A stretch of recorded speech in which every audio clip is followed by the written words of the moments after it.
شخصیت کا ذکر آج کریں گے جن کو میرے نبی پاک علیہ السلام نے فرمایا، حضور نے فرمایا، صحیح بخاری میں موجود ہے، فرمایا یہ نیک آدمی ہے۔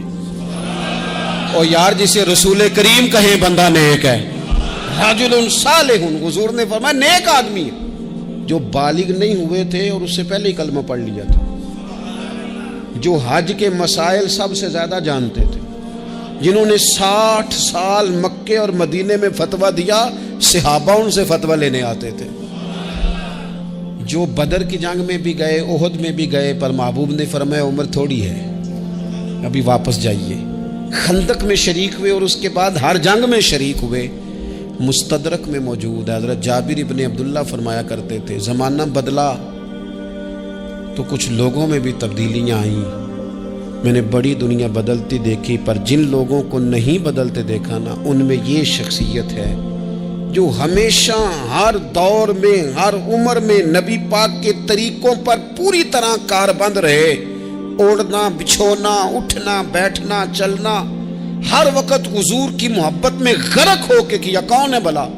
حضرت عمر کے بیٹے سیدنا عبداللہ ابن عمر رضی اللہ تعالی عنہ، ابھی بالغ نہیں ہوئے تھے، مسلمان ہو گئے اور زندگی ساری مصلی سے لگ کے گزاری، عبادت کی، ریاضت کی، تقوی، جد و جہد، معاملہ فہمی، جہاد۔ والد امیر المومنین ہے، لیکن صاحبزادے کی خواہش ہے کہ مجھے فوج میں بھیجو، میں جہاد کرنا چاہتا ہوں، اور جہاد بھی سپہ سالار بن کے نہیں، سپاہی بن کے کرنا چاہتا ہوں۔ سب سے پہلی بات تو یہ تھی کہ علم و فضل بڑا تھا، صحابہ ان سے فتویٰ لیتے تھے، مسائل حج سب سے زیادہ حضرت عبداللہ ابن عمر جانتے تھے، اور فتویٰ دینے میں اتنے محتاط تھے، حدیث بیان کرنے میں اتنے محتاط تھے کہ بڑا سوچ سمجھ کے غور کر کے۔ صحابہ فرمایا کرتے تھے یہ واحد بندہ ہے کہ جو 1 منٹ سے پہلے کہہ دیتا ہے، سب سے زیادہ مسائل آتے ہیں لیکن 1 منٹ سے پہلے کہہ دیتے تھے اس مسئلے کا مجھے نہیں پتا، تحقیق کروں گا، اگر پتہ چل گیا تو بتا دوں گا، فوراً کہہ دیتے تھے۔ ایک دفعہ ایک صاحب نے مسئلہ پوچھا تو چپ کر گئے، سوچنے لگ گئے۔ ہمارے ہاں نا لوگوں کو حاضر جواب کہلانے کا شوق ہے، یہ شوق بڑا خطرناک ہوتا ہے۔ اگر آپ حاضر جواب ہیں تو بڑی اچھی بات ہے، لیکن حاضر جواب کہلانے کا شوق تو نہ پیدا کریں۔ اگر آپ کو پتہ ہے، صحیح بخاری میں حدیث ہے، نبی پاک علیہ السلام نے ایک دن پوچھا تھا صحابہ سے کہ وہ درخت کون سا ہے جس کی مثال مومن کی طرح ہے؟ تو حضرت عبداللہ ابن عمر کہتے ہیں مجھے پتا تھا کہ وہ کھجور کا درخت ہے، پر میں نے جواب نہیں دیا۔ کیوں نہیں دیا؟ فرمانے لگے ابو بکر صدیق بیٹھے، فاروق اعظم بیٹھے، مولا علی بیٹھے، بزرگوں کی موجودگی میں میں جواب دیتا پھروں، یہ ٹھیک نہیں ہوتا، یہ صحیح نہیں ہوتا۔ یہاں تو بڑے لوگ، امام غزالی فرماتے ہیں جب میں اپنے مرشد سے مرید ہوا تو مجھے کہنے لگے بیعت میں نے کر لیا، آج کے بعد نہ تقریر کرنی ہے، نہ مدرسے میں سبق پڑھانا ہے، نہ کسی کو مسئلہ بتانا ہے۔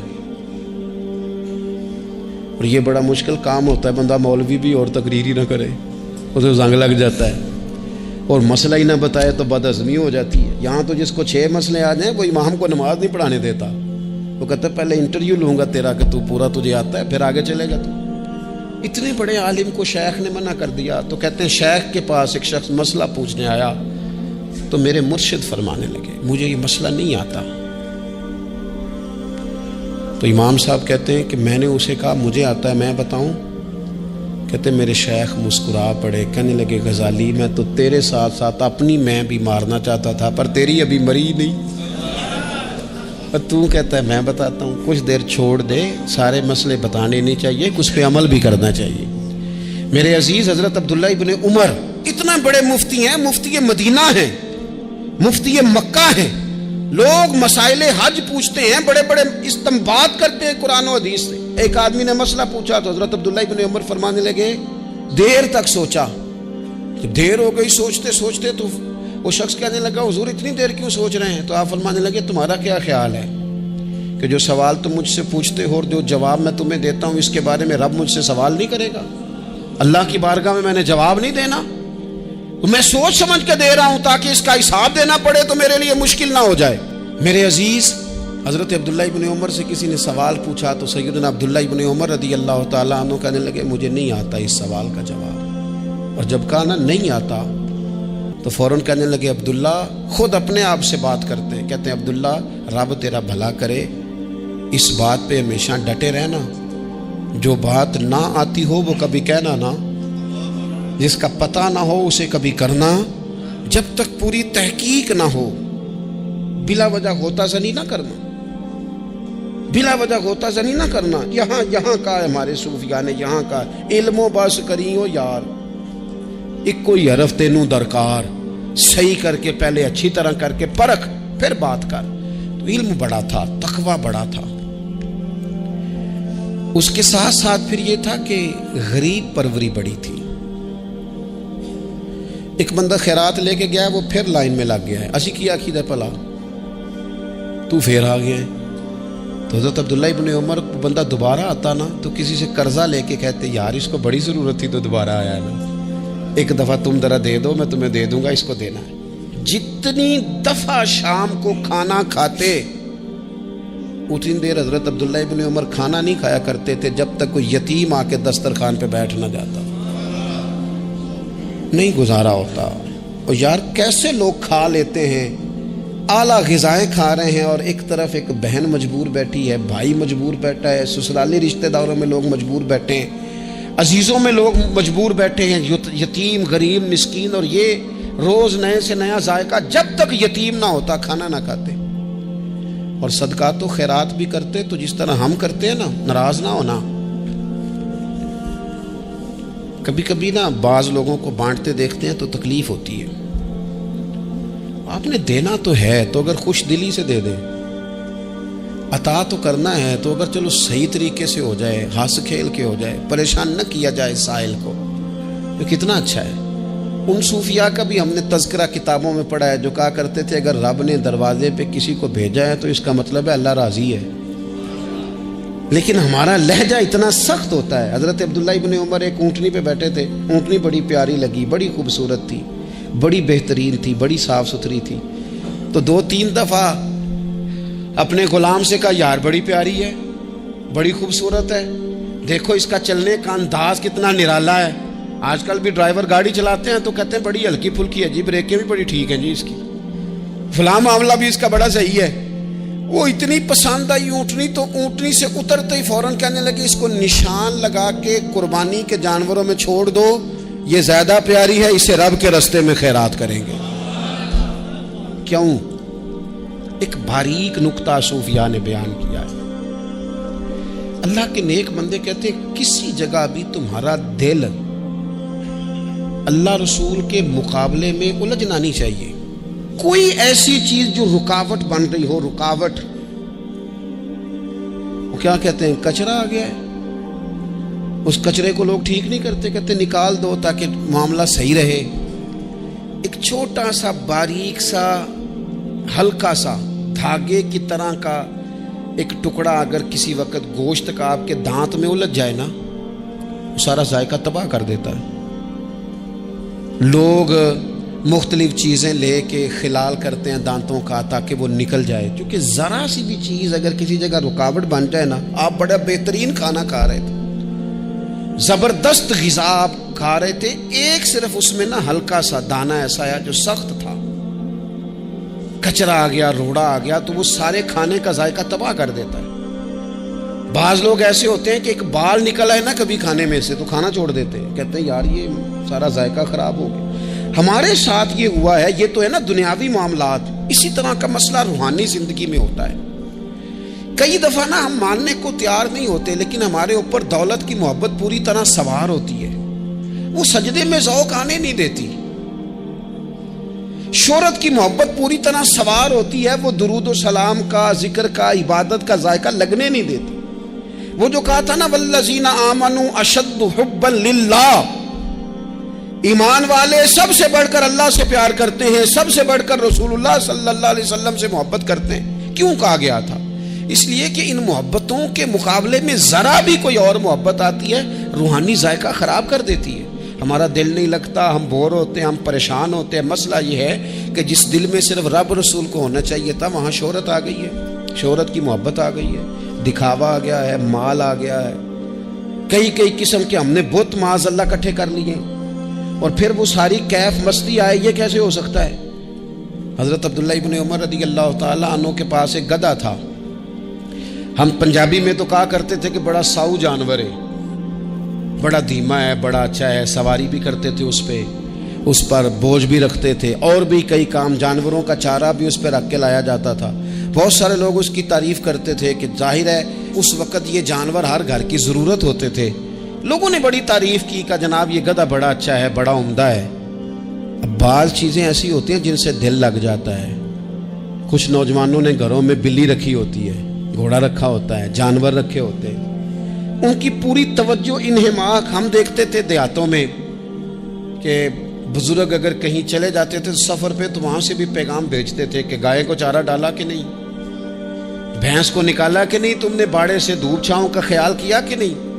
وہ چیز ذہن میں آ جاتی تھی. حضرت عبداللہ ابن عمر رضی اللہ تعالیٰ عنہ وہ گدھا چونکہ بڑا پیارا تھا، بڑا اچھا جانور تھا اور بڑے کام کرتا تھا، بہت سارے معاملات گھر کے اور کھیتی باڑی کے اس کے ذمے تھے، تو گھر والے بھی کہتے کہ اس جانور کی وجہ سے بڑی خیر ہے، بڑے کام ہو جاتے ہیں. آپ کا بھی خیال تھا. حضرت عبداللہ ابن عمر ایک دن گھوڑے سے نیچے اترے یا اس گدھے سے نیچے اترے تو خادم کو بلا کے کہنے لگے اسے لے جاؤ اور بیچ کے پیسے اللہ کے راستے میں خیرات کر دو. اب وہ خادم کا بھی اس سے دل لگ گیا تھا، جانور گھر میں ہوتا ہے دلچسپی ہو جاتی. کہنے لگا حضور وہ سارا محلہ تو اس کی تعریف کرتا ہے، سارے خاندان والے تو اس جانور سے دلچسپی رکھتے ہیں اور آپ بیچ رہے ہیں. آپ فرمانے لگے جس طرح سب کا دل اس کی طرف ہے نا کہ اچھا جانور ہے، میرا بھی ہو گیا ہے، لیکن میں اپنے دل کو سوائے رب رسول کے کسی اور طرف ہوتا دیکھ نہیں سکتا. اعظم بلا سے اپنی وہ ہستی ہی کیوں نہ ہو، اعظم بلا سے اپنی وہ ہستی ہی کیوں نہ ہو. جو چیز اس کی راہ میں حائل ہو پھونک دو، جلا دو ایسی ساری چیزیں جو ان کے راستے میں آتی ہیں. فرمایا اس کی طرف توجہ ہونے لگی ہے، لہٰذا میں اسے اب رکھ سکتا. مزاج تھا، طبیعت تھی، طریقہ اس طرح کا تھا کہ وہ. پھر ایک اور بات بڑی خوب تھی، حضرت عبداللہ ابن عمر ان لوگوں کی پذیرائی بڑی کرتے تھے جو خیر کا کام کرتے تھے. دینی کام کوئی بندہ بھی کرے اس کی پذیرائی ہو، اس کی تعریف ہو، خیر کے جملے ہوں تاکہ دینداری پھیلے. حضرت عبداللہ ابن عمر رضی اللہ تعالیٰ عنہ کو نا غلام آزاد کرانے کا بڑا شوق تھا. دیکھیں نا ایک بندہ کسی نے خرید لیا ہے، وہ اس کا پابند ہے، بڑی تکلیف میں ہوتے تھے لوگ. غلام 1000 سے زیادہ غلام آپ نے آزاد کرائے، تو آپ جب غلام خریدتے تھے نا تو نظر کرتے تھے جو غلام ذرا زیادہ نمازیں پڑھتا اسے آزاد کر دیتے. تو غلاموں نے اس طرح کیا، انہیں پتہ چل گیا، انہوں نے بھی نا لمبی لمبی نمازیں شروع کر دی. تو حضرت عبداللہ ابن عمر کو پتہ چلتا، آزاد کر دیتے. ایک دن آپ کے بیٹے کہنے لگے حضور یہ آپ کو دھوکہ دیتے ہیں، لمبی لمبی نمازیں پڑھتے ہیں، آپ آزاد کر دیتے ہیں، بعد میں پتہ نہیں 5 بھی پوری پڑھتے ہیں کہ نہیں پڑھتے. تو حضرت عبداللہ ابن عمر کہنے لگے پتر تیرا کیا خیال ہے، مجھے نہیں پتہ. کہا حضور پتہ ہے. فرمانے لگے یہ مجھے رب کے نام پر دھوکہ دینا چاہتے ہیں، جو رب کے نام پہ دھوکہ دے روز دے، میں روز دھوکہ کھانے کو تیار ہوں. دوسری بات یہ تھی حضرت عبداللہ ابن عمر میں کہ نبی پاک سے محبت کوٹ کوٹ کے بھری ہوئی تھی. حضور کا ذکر آتا تو رو پڑتے، ان جگہوں پہ جا کے ڈھونڈ ڈھونڈ کے بیٹھتے جہاں نبی پاک نے وقت گزارا ہے. ایک درخت کا پتہ چلا کہ یہاں حضور تھوڑی دیر آرام فرما ہوئے تھے، انہوں نے دیکھا تھا یا انہیں معلومات ہوئی، تو ہمیشہ اس درخت کو پانی دیتے، اس کا خیال کرتے، کہتے یہ درخت ہمیشہ تر و تازہ رہے، یہاں میرے نبی پاک نے تھوڑا وقت گزارا ہے. وہ مکہ مکرمہ میں بھی جاتے تو وہ جگہ ڈھونڈ ڈھونڈ کے جہاں حضور نے نماز پڑھی تھی نماز پڑھتے. مسجد نبوی میں آتے تو جس ممبر پر حضور بیٹھ کے خطبہ دیتے تو اس پہ ہاتھ پھیر کے چہرے پہ ملتے. حضور کی قبر انور پر حاضری دیتے، السلام علیکہ یا رسول اللہ کہہ کے اس بارگاہ عالی مرتبت میں حاضری دیتے. حضرت صدیق اکبر کو سلام کرتے، حضرت عمر کو سلام کرتے. پیر سن ہو گئے ایک دفعہ چلتے چلتے، تو کسی نے کہا جس سے سب سے زیادہ پیار ہے نا اسے پکارو، پیر ٹھیک ہو جائے گا. تو فوراً کہنے لگے یا محمد صلی اللہ علیہ. اور یہ امام بخاری نے لکھا ہے الادب المفرد میں، خود امام بخاری لکھتے ہیں کہ حضرت عبداللہ ابن عمر نے یا محمد کہا اور ان کا پیر سویا ہوا ٹھیک ہو گیا. یہ لوگ بڑی محبت کرنے والے. آپ فرمایا کرتے تھے شاید زندگی میں لوگوں نے کسی سے اتنا پیار کیا ہو جتنا نبی پاک علیہ السلام کے غلاموں نے مجھ سے کیا ہے. ہر وقت لوگ ان کے گرد رہتے، لوگ محبت کرتے۔ حجاج بن یوسف جب حکمران بنا نا تو بڑا ظالم تھا، اس کو یہ بات اچھی نہیں لگتی تھی کہ ہر وقت لوگ حضرت عبداللہ ابن عمر کے پیچھے گھومیں۔ بادشاہوں کا خیال ہوتا ہے نا، بادشاہ ہم میں تو پروٹوکول کوئی اور لے کے جا رہا ہے۔ اس نے ایک دفعہ جمعہ پڑھاتے پڑھاتے معاذ اللہ حضرت عبداللہ بن زبیر رضی اللہ تعالیٰ عنہ کے خلاف کوئی بات کی، تو حضرت عبداللہ ابن عمر اگرچہ بڑے صلح جو تھے، صلح پسند تھے، لیکن اگر حق کی بات ہوتی اور اس طرح سے ہوتی کہ کوئی بڑی غلط بات کرتا تو پھر ٹوکنے میں بھی بڑی جرت کا مظاہرہ کرتے۔ ایک دفعہ اہل کوفہ نے آپ سے مسئلہ پوچھا نا، چونکہ آپ مفتی تھے، لوگ مسئلے پوچھتے، تو انہوں نے پوچھا حضرت عبداللہ ابن عمر سے کہ مکھی اور مچھر کا خون لگ جائے تو اس کا کیا مسئلہ ہے، کپڑے ناپاک تو نہیں ہوتے؟ تو سوال کا جواب دینا چاہیے تھا نا، ہوتے ہیں کہ نہیں ہوتے؟ تو فرمانے لگے حسین ابن علی کا خون بہا کے اب مکھیوں کے خون کے مسئلے پوچھنے شروع کر دیے، اب تمہیں یہ والا خون نظر آنے لگا ہے؟ حضور کی اولاد پاک کو شہید کر کے اب ان مسئلوں میں آئے ہو؟ میں خیال نہیں آتا تمہارے دلوں میں گھٹن ہے حضور کی اولاد کے لیے اور دین کے مسئلے پوچھتے ہو؟